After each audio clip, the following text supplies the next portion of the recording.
Hello, everybody. Welcome to International Ball.tv Free Agent Show. Today, I have the great pleasure of bringing in a good friend who I met during my time and travels going to Utah NBA Summer League.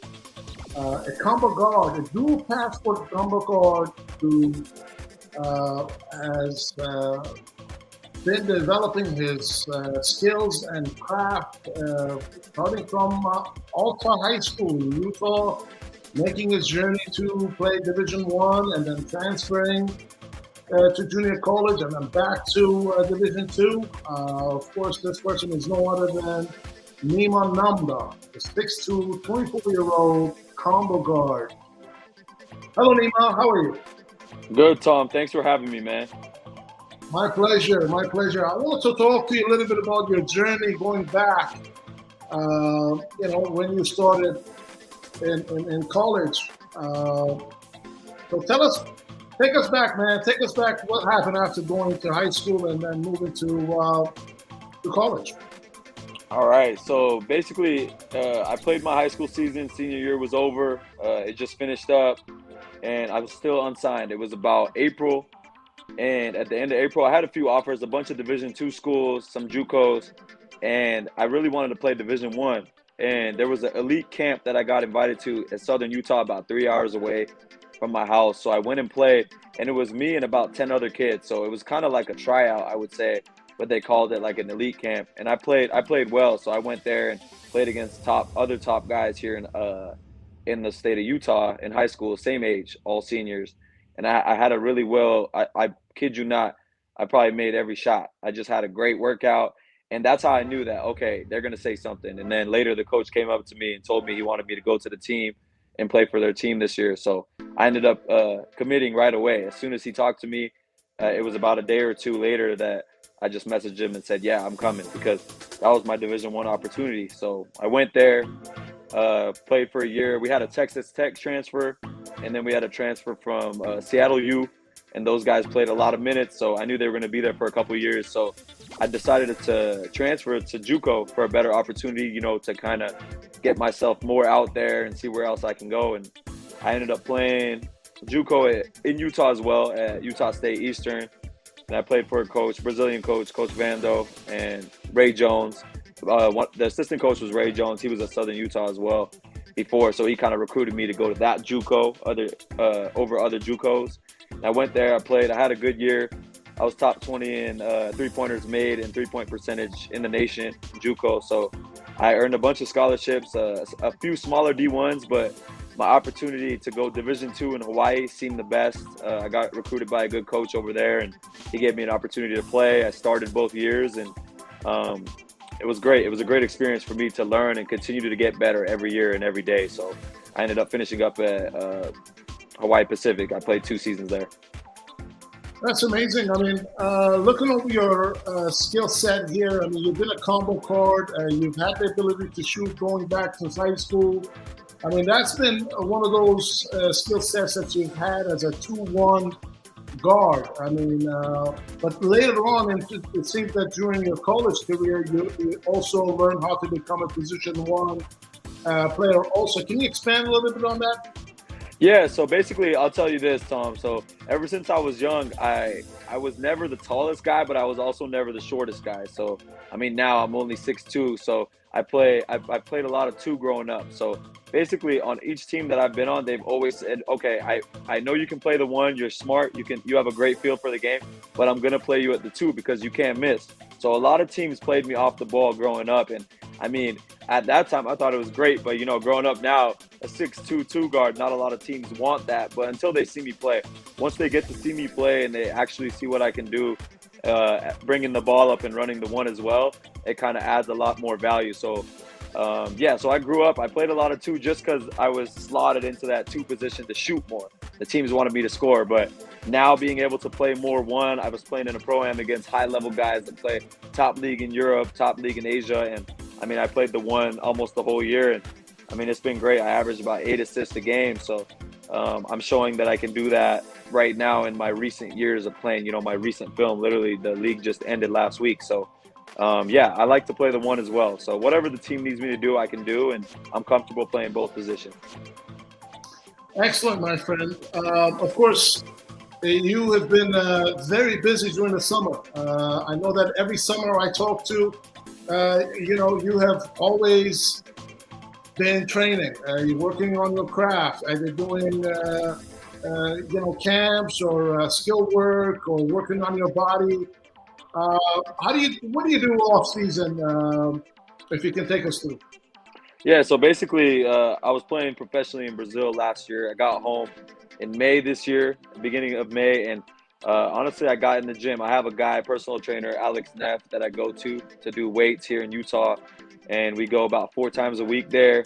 And then I go basketball about 5 times a week with Tanner Lind, which is another basketball trainer who trains a few NBA guys. But basically, I do a basketball workout in the morning, then I go and lift, and then later I go back and get up shots, a bunch of reps, game speed. So basically, I'm working full time when I'm not, playing in a season, playing for a team on the job. So when I'm not on the job, I'm working on my game. I really enjoy basketball. It's not who I am, but it's what I love to do. Like I love to go to work every day, even when I'm not on a contract or playing for a team. And I like to just wake up and go work out. And it's something that I enjoy doing too. So the grind is fun for me. Some people don't like the grind, but for me, the grind part is great. It's part of the journey, and it's something that I enjoy doing. I mean, I just got back from a workout now, so I like to stay in the gym. Good. So here's your highlights in Brazil, you've been playing there for the last 2 years. It's amazing. I remember calling you during COVID, where everybody's keeping low. You're in the airport.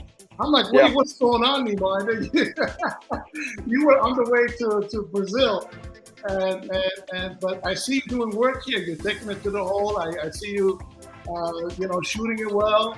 I see you passing the ball. Go ahead and explain this highlight reel for us.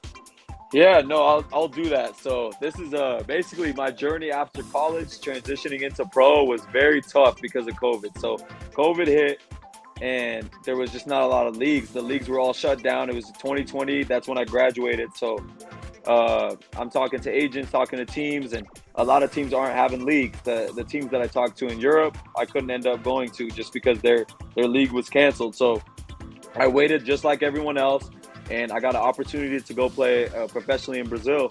So a lot of guys, their league was still going. So I got on the plane. Like I said, we talked on the phone. I was straight to the airport. I went there. I missed even the first few games, just because visa and everything was so slow because of COVID. Everything was on pause. So I went there, and I got a few games in. I played about half the season. There were some paperwork issues with COVID stuff getting done, but it was good to experience and be playing, always playing and having no gap, in my resume. I got there and, got an opportunity to see what the pro game was like. And it was a good experience for me. Now it set me up for wherever I go next. I'm very excited that I've already had that pro experience, so I can add that to the next team that I play for. Indeed. This pro experience playing in Brazil, obviously there's a lot of quality basketball that gets to play in Brazil. What else did you learn through this journey going there? Of course, you took on the challenge going there through COVID, but then when you arrived there, protocols, processes, procedures, paperwork problems. But outside of basketball, if there is one lesson that you learned, what would that be? I would say outside of basketball, the one lesson that I learned, I would say, is you have to just stick to it. Whatever you're doing, whether it's basketball or any other job, if you're leaving your family, you're leaving everything behind in your country, and you're going to another country, you have to love what you're doing. You have to love going out there and really staying focused, because once you leave, you're there. It's now no longer, oh, I can just drive home, I can just do this and that.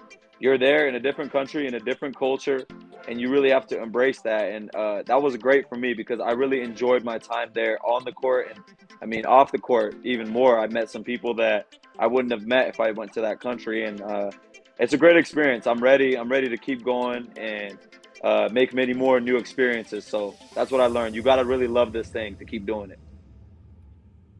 Indeed. Looking over your highlights here at the Powder League, which congratulations, you won the championship and you were the Finals MVP. Shooting 27 points. How is this league? I mean, it's been a league that we had two Raptors who has actually been playing there. Scotty Barnes, the long right, who's been playing there. How does it feel playing with these caliber of players or the other EuroLeague guys? No, it was great. I mean, I just played my last game that I played was with Scotty Barnes from the Raptors. Tough kid, by the way, young kid, very big, can play, and I think he's going to be an NBA All-Star and one of the greats. That's my opinion on him. So it was good. It was good playing with these high-level guys, and when they get to play with me, they kind of see that, okay, this guy doesn't look like a basketball player, but once he can play, he can knock it down. So that's kind of been my whole profile growing up is, oh, you play soccer, you play football, but then when they really get to play with me, they know I can guard, I can shoot, I give them the ball in the right time. So it's been good. I mean, played against the other guys that aren't in the NBA, high caliber Europe players, guys that are young, that are just now getting into top leagues in Europe and, Asia. I had Yoli Childs from the G League on my team. You can see in my highlights, I threw a lot of lobs to him, so he made that easy for me. But it's been good. It's been good to have something where pros are home and they can come in and compete hard. And every game is, there's 3 refs at every game. It's very professional. Guys like to have fun, but here in Utah they compete. So even if they're not from Utah and they stay here, they're there. They're at the league. So I'm always playing. Indeed, and that's the attitude, my friend. If there were any advice that you were to give to any younger guys that up and coming, that are in the process where you were, maybe in a high school, maybe in Juco, as a Persian American or Iranian American, what advice would you have for them? So my biggest advice coming out of high school, college, whatever, just wherever you're trying to go next, stay in the moment, stay in the gym and just keep doing what has worked for you so far. I mean, it gets tough. There's going to be challenges, bad, like stuff's going to come up that's really bad. Stuff's going to come up that's really good, but stay in the gym, keep believing in yourself and don't listen to opinions. There's going to be a million opinions. Guys will tell you, oh, your stats aren't too good. Your game's not good. Don't listen to them. Just keep working. You're going to get an opportunity. Someone's going to see you. There's a lot of places to play, and ultimately, you know what you need to do to get there. You just have to keep believing in yourself. That's my advice to anyone listening, trying to come up. Don't stop. Don't give in. Don't stop. Continue to just keep going. Indeed. So this has been a great conversation. Really enjoyed hosting you here on the International Ball.TV Free Agent Show. And Nima is currently a free agent and looking for his next gig for upcoming season. He's played 2 years in Brazil, has played this year, high school and college basketball in the United States. And you are also prospective as an Iranian heritage player to play for the national team. Is that not right? Yes, sir. No, that's correct. That's something that I wanted to say I'm very interested in doing. One of my goals is to play on the national team in Iran. And I mean, I'm working on, getting everything set up to go. And I would love to play in that league as well, working hard every day. And I know once I get over there, it's going to be good. Okay, Nima, thanks for coming on the show. Definitely stay with us, stay in touch with us, and keep us posted of your progress. All right. Thank you, Tom. This has been great. Thank you so much. Okay.